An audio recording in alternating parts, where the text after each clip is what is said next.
என்ன காய்ஸ் எல்லாம் next லாக்டவுனுக்கு ready ஆகிட்டீங்க போல். ரொம்பலாம் ஆசைப்படாதீங்க, அதெல்லாம் நடக்காது. ஏன்னா இப்போ வர ஹேண்டா வைரஸ் வந்து மனுஷங்கள்லேருந்து இன்னொரு மனுஷங்களுக்கெல்லாம் பரவுது. ரொம்ப க்ளோஸ் கான்டாக்டாக இருந்தால் மட்டும்தான் பரவும்னு வேர்ல்ட் ஹெல்த் ஆர்கனைசேஷன்லேருந்து நமக்கு ரிப்போர்ட் பண்ணியிருக்காங்க. அதே மாதிரி இது வந்து புதுசாக வந்த வைரஸ்லாம் இல்லை. 1996 வந்து தொட்டாப்பாளையம் வைரஸ்ன்ட்டு நம்ம கேரளா அப்புறம் வேலூர் இந்த மாதிரி சில பார்ட் ஆஃப் சவுத் இந்தியாவில் வந்து பரவி இருக்குது. ஆனால் அது வந்து காணாமல் போயிடுச்சு. இப்போ வந்து ஒரு க்ரூஸ், அதை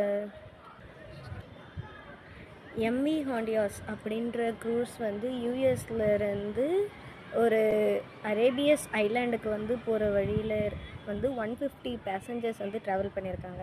அந்த 150 பேசஞ்சர்ஸில் வந்து 3 பேர் இன்ஃபெக்ட் ஆகி இறந்துருக்காங்க. அப்புறம் மற்றவங்களும் இன்ஃபெக்ட் ஆகியிருப்பாங்களோ அப்படிங்கிறது வந்து செக் பண்ணிகிட்ருக்காங்க. இப்போ வரைக்கும் எந்த ஒரு கரண்ட் நியூஸும் வரலை.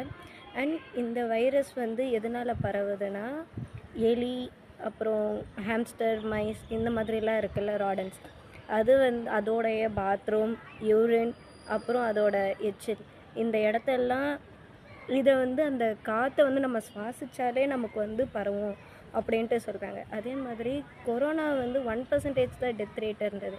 ஆனால் ஹேண்டா வைரஸ் வந்து 4% டெத் ரேட் அப்படின்னு வந்து சொல்லியிருக்காங்க மக்களே. ஸோ நம்ம வந்து ரொம்ப சேஃபாக இருக்கணும். அண்ட் இது வந்து ஹியூமன் டு ஹியூமன், அதாவது மனுஷங்கள்லேருந்து இன்னொரு மனுஷங்களுக்கு வந்து பரவாது அப்படிங்கிறது வந்து நமக்கு வந்து ஒரு பெரிய ரிலீஃபாக இருக்குது. ரொம்ப க்ளோஸ் கான்டாக்டில் இருந்தாலோ இல்லை ஃப்ரீக்வெண்ட்டாக நம்ம காண்டாக்ட் பண்ணாவோ இது வந்து பரவும் அப்படின்னு வந்து சொல்லியிருக்காங்க. அண்ட் 1993 இப்போ வரைக்கும் வந்து 890 பேருக்கு வந்து யூஎஸில் வந்து அஃபெக்ட் ஆகிருக்கு. அதில் 300 பேர் இறந்துருக்காங்க. இப்போ மட்டும் இல்லை, 1993 இப்போ வரைக்கும்.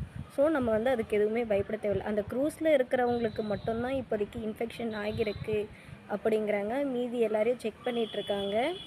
ஸோ இப்போதைக்கு நம்ம அவ்வளோலாம் பயப்பட தேவையில்லை. நம்ம வீட்டில் வந்து எலி இதெல்லாம் இருந்ததுன்னா அந்த வேஸ்டேஜ் க்ளீன் பண்ணும் பொழுது ஏதாவது க்ளவுஸ் அந்த மாதிரி போட்டுட்டு க்ளீன் பண்ணணும். அந்த காற்றை நம்ம சுவாசித்தாலே நமக்கு வந்து அந்த வைரஸ் அஃபெக்ட் ஆகும் அப்படின்ட்டு நம்மக்கிட்ட சொல்கிறாங்க. இது வந்து 2 டைப் ஆஃப் வைரஸ் வந்து இருக்குது.